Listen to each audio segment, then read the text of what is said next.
Alors, merci beaucoup, merci de m'avoir invité. Je suis très heureux d'être ici aujourd'hui avec vous, prendre le temps de discuter, de jaser un peu avec des étudiants qui vont faire l'MBA, qui ont commencé, là, qui sont vers la fin. Je vous envie, pas du tout. Je- On va être honnête, je l'ai fait. Je suis très content, très heureux. Vous allez voir, là, je vais vous le vendre mille et une fois. Mais je peux comprendre quand on est en dernier sprint. Je parlais avec Marie-Julie tantôt, qui me disait on est vers la fin, puis on regarde où est-ce qu'on s'en va, puis ça commence à être difficile, puis on compte les jours. Effectivement, on compte les jours. Quand on commence, on ne les compte pas encore. Hein, M. Apollon, on a travaillé ensemble, on ne les compte pas encore. Mais vous allez venir à un moment donné à finir par les compter. Vous allez voir de plus en plus. Mais je ne suis pas juste là pour ça. Je vais aussi vous parler un peu de mon parcours, de ce que j'ai fait très humblement. Vous expliquer qu'est-ce que ça m'a apporté aussi, le MBA, à un moment donné, pour vous dire pourquoi j'ai fait ce switch-là, pourquoi j'ai décidé de le faire, le MBA, à un moment donné dans ma carrière. Fait qu'on va y aller tranquillement.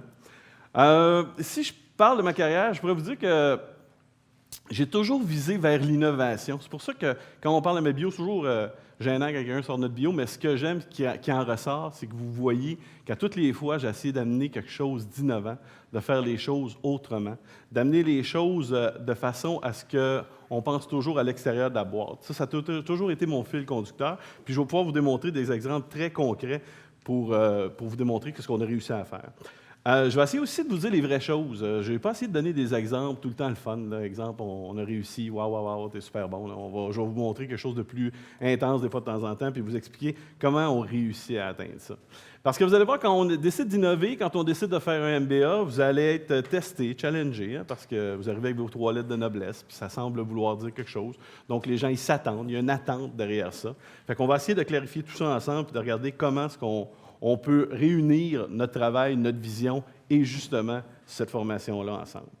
Pour vous donner des exemples personnels, je ne vais pas passer à travers tous mes emplois, on en a nommé quelques-unes tantôt, mais je vais vous donner quand même des exemples concrets qui sont arrivés en innovation, que j'ai toujours perçu, que j'ai toujours apporté. Prenons l'exemple de Ouimet Cordon Bleu Tomasso. J'ai travaillé ailleurs dans l'alimentaire, mais particulièrement là-bas. Je ne sais pas si vous connaissez Tomasso, ça n'existe plus aujourd'hui, c'était des lasagnes. Cordon Bleu existe encore, les fameuses boulettes et le Paris pâté. Ça passe tous les siècles aujourd'hui. Mais moi, j'ai travaillé dans la version lasagne à l'époque.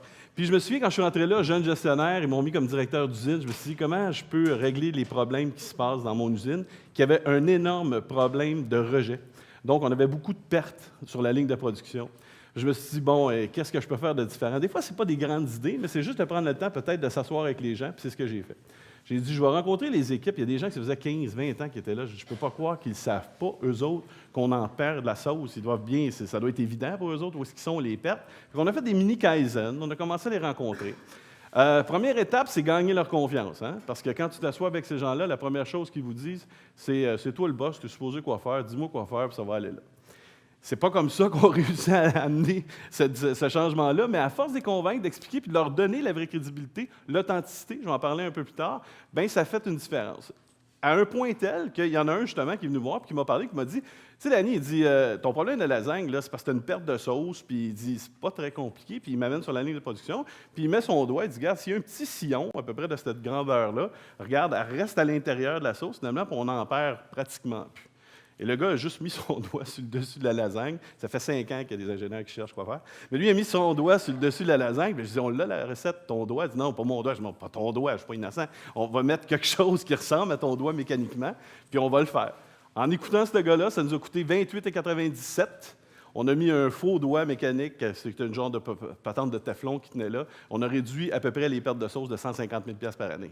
Ben, fait que ça valait la peine, mais vous savez, il faisait environ 60 lasagnes à la minute. Calculer la perte de sauce qu'il y avait au bout du compte, c'était aussi important que ça, seulement en écoutant cette personne-là.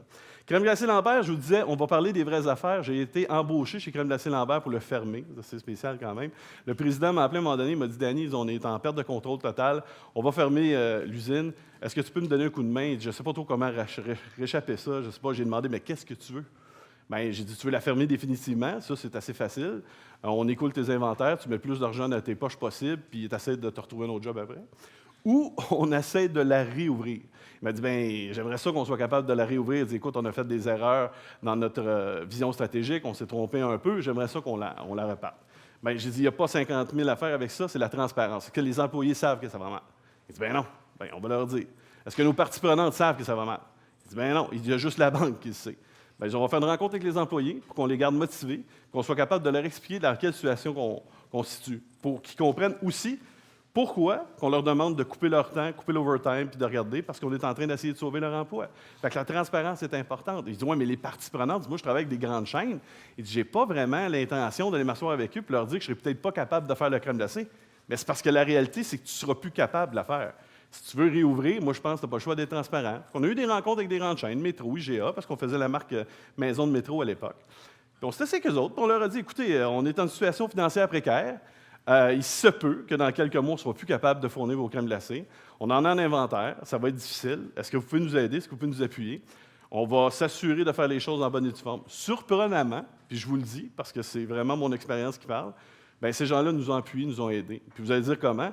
Bien, ils ont acheté nos inventaires d'avance. Ils nous ont aidés avec les matières premières. On a réussi quand même à passer à travers cette tempête-là. Ça a été hyper difficile. Maintenant, c'est une entreprise qui a décidé de fermer. Ça fait déjà plusieurs années. Mais pendant qu'on était là, on a quand même réussi à la maintenir en vie. On a quand même réussi à avancer, mais il a fallu rapetisser.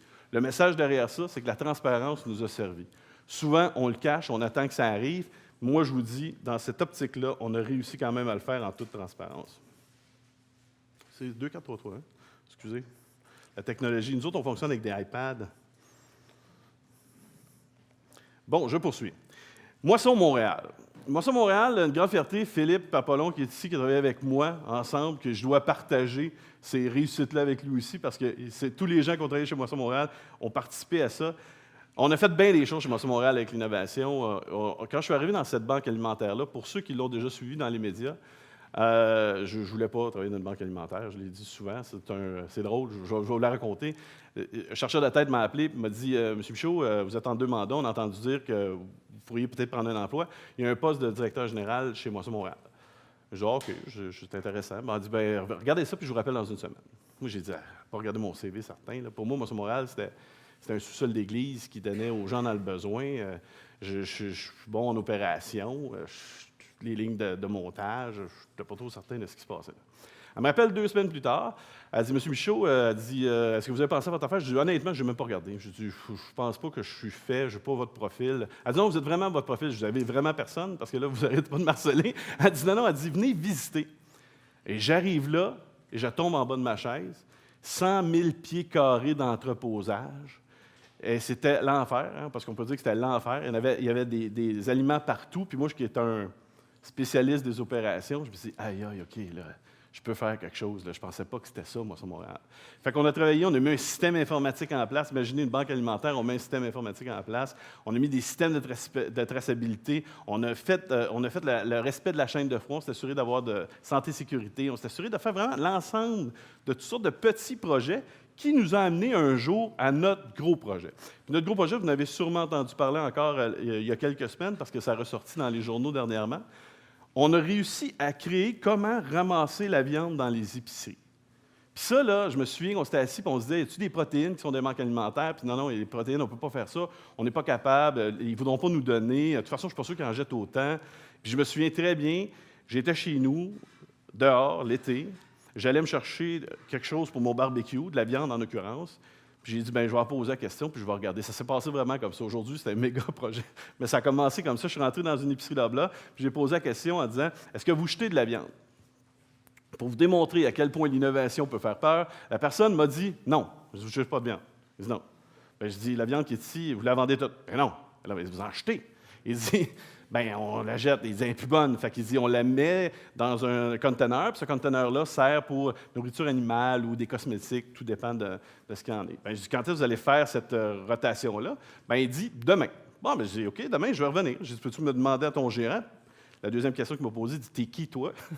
Il dit, je m'occupe d'une banque alimentaire, je suis intéressé, j'aimerais savoir le processus. Est-ce que je peux voir ton gérant demain à 17h? Je dis, oui.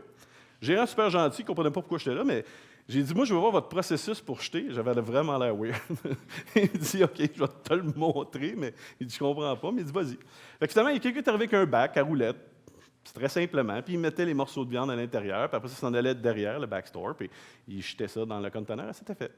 Et là, j'arrête le gars quand il est en train de jeter les morceaux, puis j'en prends un, puis je dis, tu viens de le faire, ça fait 5 minutes, ouais. Si j'étais arrivé 5 minutes avant, puis je l'avais acheté, tu me l'aurais vendu? Il dit, oui. Elle peut être bonne encore. Il dit, ben, peut-être. Bon, ben, si au lieu de la jeter, on la gèle, on peut-tu l'essayer? Ah, si tu veux l'essayer, ça ne me dérange pas. Il me donne 3-4 morceaux, je m'arrange avec le gérant, on le met dans un congélateur, garde ça une semaine, passe ça en expertise, parce que je voudrais faire ça scientifiquement, en tout cas à la hauteur de mon scientifique. Et on a regardé, et 1 semaine, 2 semaines plus tard, la viande était de qualité impeccable. Donc, j'avais assez entre les mains, même si ce n'était pas gros, pour être capable d'aller voir un représentant haut placé, premier vice-président principal chez Loblaw, Pierre Dandois, puis de lui dire, écoute, Pierre, je l'ai testé dans un magasin, vite, de même un soir, mais j'ai l'impression qu'il y a un gisement de viande qu'on peut aller chercher dans tes magasins. À force de lui expliquer, puis en plus, parce qu'au préalable, on avait mis des systèmes informatiques, puis on avait de la traçabilité, bien, j'ai eu une certaine crédibilité. Je l'ai eu surtout parce que j'avais fait un calcul qui allait sauver 25 000 $ par magasin. Ça, c'est la première question qu'il m'a dit. Comment tu as fait ça? Bien, je dis, c'est pas compliqué. Je dis, tu jettes présentement donc un coût de levée, un coût kilo. Si on réussit à éliminer ça parce que les banques alimentaires vont aller chercher gratuitement, bien, automatiquement, tu vas sauver 25 000 par magasin, fois 100 magasins, calculer le décompte, ça valait la peine de donner. Alors, on a commencé avec le magasin Loblaw, et IGA embarqué, et tous les autres embarqués. Et maintenant, ça a été annoncé, je pense, la semaine passée, il y a plus de 611 magasins qui ont embarqué. C'est à peu près tous les magasins du Québec. Et on a eu même des visions que la France a regardé comment on fait, les États-Unis ont regardé comment est-ce qu'on fait. Donc, ce projet-là a même dépassé les frontières. Fait que c'est pour vous dire que si on était arrêté à la première vision qui était « non, on n'en a pas de viande, on ne sera pas capable de le faire », ça va être stoppé, mais avec un peu de guts, en poussant un petit peu plus fort, on a réussi à fonctionner comme ça. Recycle Québec, différent. J'arrive, ça fait 1 an et demi. Moi, j'étais habitué de... Comment je peux dire ça? Je m'assoyais et je voyais le processus assez facilement parce que, bon, je manipulais des lasagnes ou je manipulais des denrées alimentaires ou de la crème glacée. Des neurones, par contre, ça ne se voit pas aussi facilement parce que chez nous, c'est le savoir qui est important. Je suis entouré de professionnels. Donc, comment on réussit à améliorer cet organisme-là, qui était un peu latente, qui prenait plus ou moins sa place. Fait que je me suis dit, bon, on va prendre un certain recul, on va parler avec l'équipe, on va parler avec le conseil d'administration, puis on va trouver. Je vous dirais que le premier alignement qu'on a commencé à apprendre, c'est changer notre mission. On a changé notre mission parce que notre mission était un peu vieillot. Hein? Même si on pense, le recyclage ne fait pas si longtemps que ça. Hein? Il y a 25 ans, c'était la naissance de Recycle Québec. Puis comment est né Recycle Québec? Bien, est né d'un feu de Saint-Amable. Si vous vous souvenez, pour les plus vieux d'entre nous, il y a eu un feu à Saint-Amable, il fut un temps qui avait brûlé pendant des mois et des mois. Et à un moment donné, le Québec a dit oh, on va régler ça, on va faire une gestion des pneus intelligente. Et c'est là que Recycle Québec est né. Et tout le reste s'en est découlé. La collecte sélective est arrivée avec Éco-entreprise Québec. On travaille étroitement ensemble. Mais rappelez-vous, là, je vous dis que ce n'est pas très vieux parce que moi, je me souviens de mon père, là, il y a à peine 15-20 ans, quand les bacs bleus sont arrivés à la maison, il est en train de virer fou. Là. Il dit là, me faire trier mes poubelles, pas compliqué. Aujourd'hui, on met un carton de travers et il nous donne de la chenoute. Fait que, ça a évolué, mais ça ne fait pas si longtemps que ça, c'est là. Fait que j'ai commencé par la mission. J'insiste parce que le filon que je trouvais qui manquait à l'intérieur de ça, c'était l'économie circulaire. Je me disais, puis c'est pas un buzzword, l'économie circulaire. Là. Vous allez l'entendre de plus en plus, le gouvernement s'en sert à peu près toutes les sauces. Mais pour moi, c'est important parce que je crois vraiment qu'aujourd'hui, on est rendu à un point où on peut se servir de nos matières et en faire des matières premières. Tu sais, l'économie circulaire, c'est simple, hein? C'est le déchet d'un qui devient la matière première d'un autre. Et ça, j'y crois, avec une certaine symbiose industrielle, sans rentrer dans des grands mots, mais de pouvoir s'attacher de plus en plus avec des parcs industriels, puis de regarder quand un fait, je ne sais pas moi, un déchet de charbon ou quoi que ce soit, est-ce qu'il peut être utilisé pour une autre organisation, et comme ça, on baisse nos coûts, puis on crée de la richesse au Québec. Donc, je me suis dit, ça, c'est assez innovateur, on peut se positionner, nos professionnels vont embarquer là-dedans, donc on a commencé à pousser là-dessus. On a changé la vision aussi parce que de la mission s'incline toujours une vision qui est elle, pas pérenne, on peut la cibler dans le temps, peut-être sur un 4-5 ans. Je me suis dit, qu'est-ce qu'on veut devenir? Bien, c'est de devenir un partenaire déterminant dans un Québec sans gaspillage. Fait que qu'est-ce qu'on va faire comme action? Qu'est-ce qui va nous guider? Fait que ça a été ça, mon innovation, dès le départ. On travaille sur notre nouvelle planification stratégique. Je vous dirais, quand on arrive avec de nouveaux alignements comme ça, il faut se positionner rapidement. Malheureusement, puis je pense que personne ne va faire le saut ici aujourd'hui, les gouvernements souvent travaillent en silo. Donc, de réussir à se démarquer, c'est assez difficile. Il y a un point qu'on a fait dernièrement que je trouve qui est assez important. On a créé puis il est en train de voir le jour là, vraiment très, très, très prochainement. Quand je me suis assis, je me suis dit, bon, OK, économie circulaire, ça fait du sens, ça va être innovant. L'autre chose, qu'est-ce qu'on entend parler? GES, vous l'avez entendu sûrement, la cible du gouvernement et autres. Je me suis dit, y a-t-il quelqu'un qui a créé un calculateur de GES ici? Et je n'ai pas entendu personne lever la main pendant cette période-là. Je me suis dit, bien, nous, on va le faire. Fait qu'en le faisant, on va se positionner. Donc, notre calculateur GS va voir le jour. Mais là, on voit que le Fonds vert, que les autres sections du gouvernement commencent à s'y intéresser. Donc, ça va être probablement notre positionnement qui va tout de suite se surélever grâce à le principe qu'on a décidé, encore une fois, d'innover et de créer ce calculateur GS-là, parce qu'avant, c'était fait à la main par des fonctionnaires. Bon, on va peut-être couper 15 postes, mais on va quand même réussir à faire quelque chose qui va avoir vraiment du sens. L'autre chose, puis je tiens à le mettre, je l'ai écrit dans mes lignes pour être sûr que je ne me perde pas trop, jamais accepter un non. Puis je pense à ceux qui ont déjà travaillé dans mon équipe, puis, que je ne devais pas être facile tout le temps. Moi, si on dit qu'on va à droite, soyez clair dans votre objectif. Hein? Ce n'est pas compliqué, un objectif. Hein? On cible directement ce qu'on veut. Tu tournes à droite, ce n'est pas supposé, moi, j'aimerais ça aller là. Non, non, je tourne à droite. Et votre équipe, assurez-vous qu'ils trouvent le moyen de tourner à droite. C'est ça la motivation. C'est non, trouve là la solution. Je ne vous dis pas d'être en arrière d'eux et de donner le chemin comme parfaitement, là, mais c'est des motivés à dire non, non, un non, ce n'est pas acceptable. Fais ce que tu as à trouver, continue à pousser, puis vous allez voir à quel point les gens, lorsqu'on réussit à travailler avec eux, puis à les motiver vers l'objectif qui est clair, je reviens, un objectif clair, le non, ça n'a pas sa place. C'est pas pour ça que vous n'allez pas rencontrer des portes qui vont se fermer devant vous, là. Je pense à la viande. Ça a bien été, mais Loblaw a embarqué rapidement. La première fois que j'ai rencontré Sobeys, ou même encore Costco, là, qui est sur le point d'embarquer, je le sais parce que j'en ai entendu parler, bien, ces gens-là, au début, ils me disaient non, non, c'est bien le fun, là, mais ça a pris du temps. Il faut trouver aussi le filon qui les intéressait. N'oubliez pas, quand je vous ai dit que Loblaw m'a ouvert la porte, il y a une grande ouverture d'esprit. On les adore, mais ils sauvaient 25 000 par magasin, là. J'avais trouvé le filon. C'est la même chose. Les portes qui se ferment, trouvez la clé. Vous allez trouver la clé. Mais c'est comme ça que vous allez réussir. C'est d'avoir du guts, pousser, ramener ça. Steve Jobs l'a dit. Il dit, je vais lire la phrase parce qu'elle est super bien écrite. Ce sont ceux et celles qui sont assez fous pour croire qu'ils peuvent changer le monde qui finissent par le faire.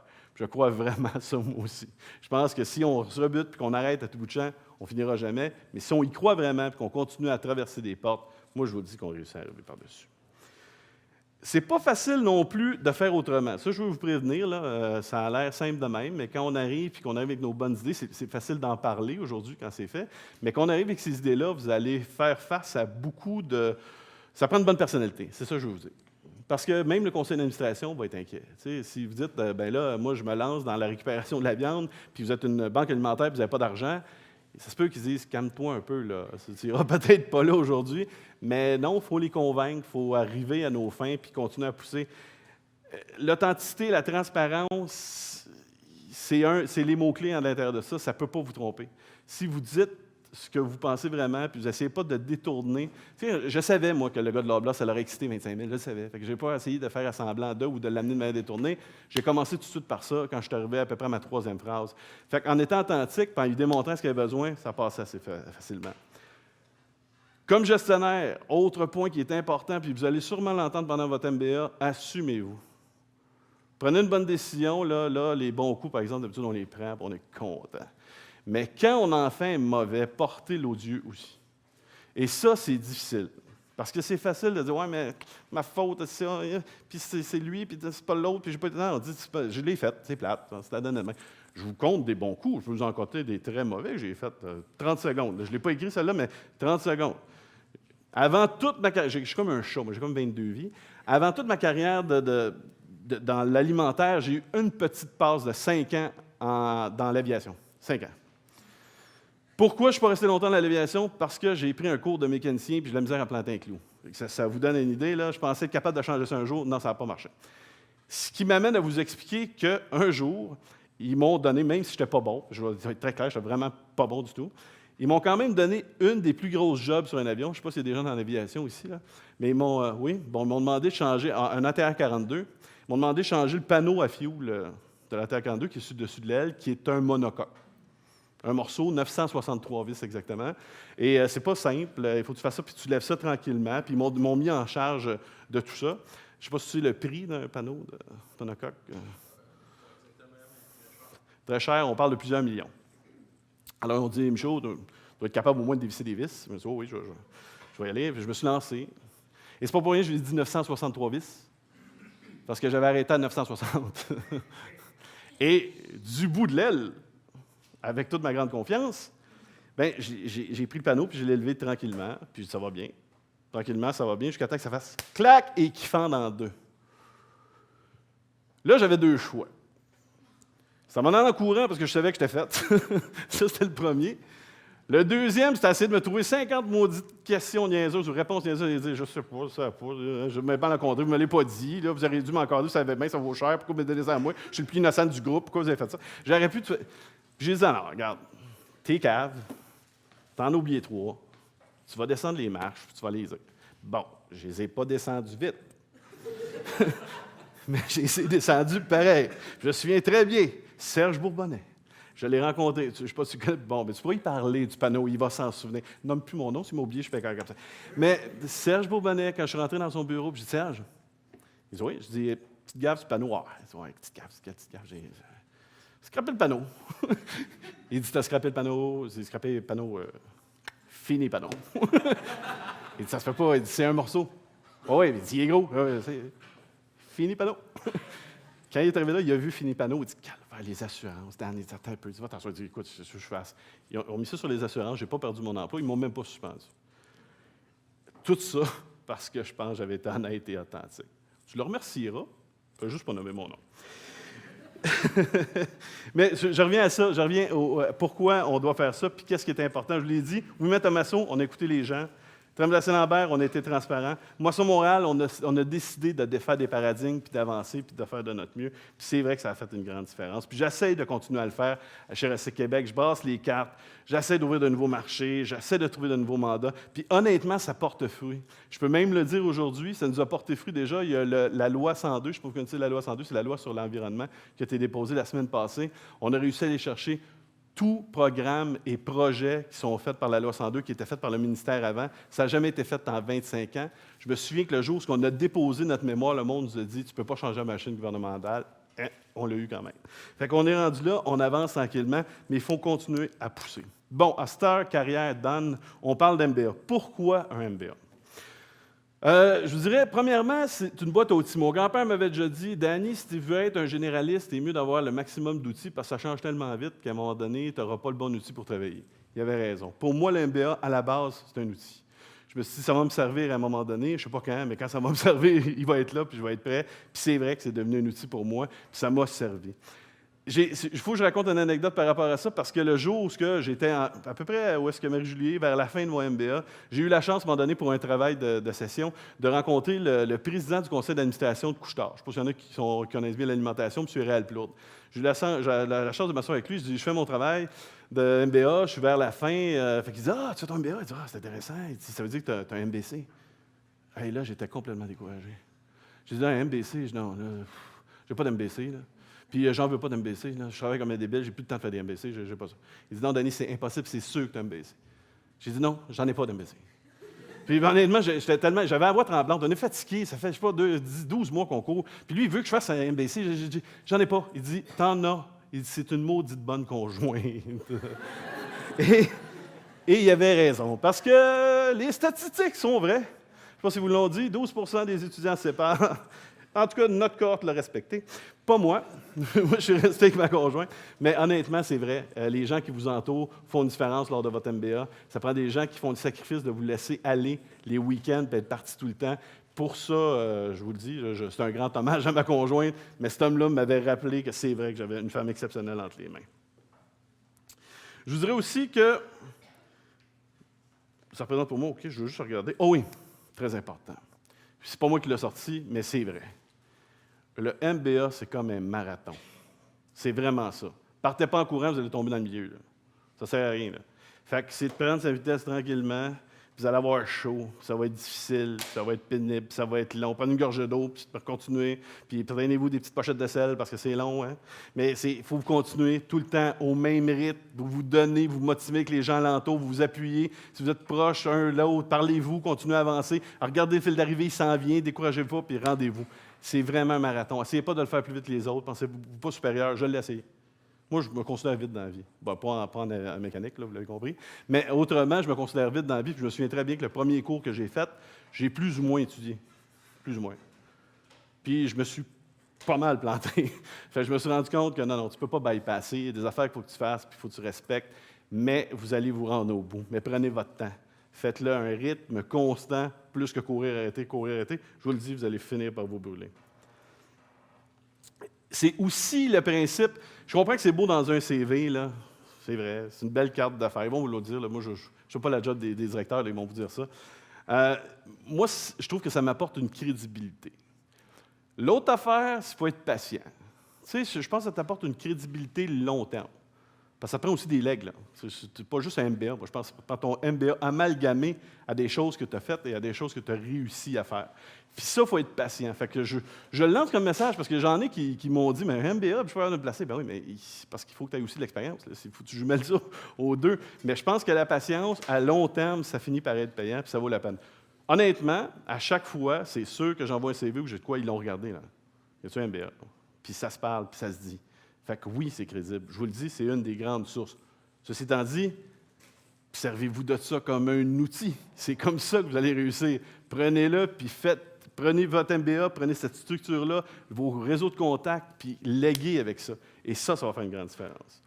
Alors, pour moi, un gestionnaire, c'est quoi? Je vous lance ça en rafale, parce que là, je pense que j'ai déjà brûlé beaucoup de temps. Alors, je vous dirais, c'est pas compliqué. Il faut avoir la vision, la communication, la confiance. Confiance en soi et confiance envers les autres. La confiance en soi, c'est important, mais c'est encore plus important envers les autres, parce que plus vous montez les échelles, je vous le dis, il y a plein de choses que je ne peux plus faire. J'ai plus le temps. Je ne peux pas commencer à regarder ce que tout le monde fait. Par contre, je m'arrange d'avoir une équipe en qui je peux avoir confiance, être proche d'eux autres, et ça fait une grande différence. L'esprit d'équipe, vous n'allez jamais réussir tout seul. Impossible. Peu importe tous les exemples que je vous ai donnés aujourd'hui, puis j'essaie de nommer le maximum des gens avec qui j'ai travaillé parce que c'est important. Peu importe la grosseur du maillon qu'ils sont, c'est grâce à eux autres que vous allez avancer. Si vous mettez ça sur le dos tout seul, ça ne réussira pas. C'est en équipe qu'on réussit. Leadership, optimisme. Je rentre tous les matins heureux au bureau. Tout. C'est pas un mensonge. Quand je ne rentre pas heureux au bureau, je ne rentre pas. Point. Je suis chez nous. Fini là. Ils n'ont pas à subir ma mauvaise humeur. Je prends une journée de congé, je fais d'autres choses, je vais au cinéma, je fais n'importe quoi. Mais quand je rentre au bureau, je rentre optimiste. Important. L'intégrité. Mot du jour. Je ne sais pas si vous avez vu, la SPVM le fait en 64 étapes. Wow! Hein? 64 étapes de devenir un homme intègre. Bravo. Moi, dans ma tête, t'es policier, tu devrais l'être dès le début. Mais ceci étant dit, vous voyez à quel point c'est important l'intégrité, on en parle dans les médias présentement. Résilience, autre affaire. Moi, je ne suis pas très résilient. Ça a été dur, celle-là. Il y a de la misère. Le gouvernement, j'ai appris à devenir résilient assez facilement, mais ce n'est pas facile. Donc, résilient ne veut pas dire abandonner. Veut dire peut-être reculer pour mieux refoncer, mais défoncer la porte. Mais des fois, ça prend un peu plus de temps. Mais la résilience, c'est important. Ambition, n'ayez pas peur. Hein? Vous avez le droit de viser le top. Au Québec, on a comme une tendance à se minimiser. J'ai José Boudreau, on sait qu'il a fait un ACV il ne fait pas très longtemps, que j'ai connu plusieurs fois, qui était venu une fois chez moi à Montréal et qui m'avait dit « Hey, Danny, félicitations. » Puis non, c'est pas moi. Trop fausse humilité. Non, c'est pas moi. Elle dit « Non, assume. Tu as fait un bon coup, Danny, merci. » Bien, assumez vous autres aussi. Vous avez le droit. C'est l'ambition. Vous avez le droit de viser haut. Faites avancer. On continue là-dessus. Mot de la fin, je suis rendu là. Le MBA, c'est une fondation. Puis ça, c'est mon père qui m'a dit ça. Mon père, pas d'études, brillant comme ça n'a pas de bon sens. Pas d'études, gars de construction, je l'admire, c'est un grand philosophe. Il m'a dit, Danny, peu importe ce que tu vas faire dans la vie, si le salage est croche, la maison va pousser croche. Ton MBA va te faire un salage solide. Bonne journée.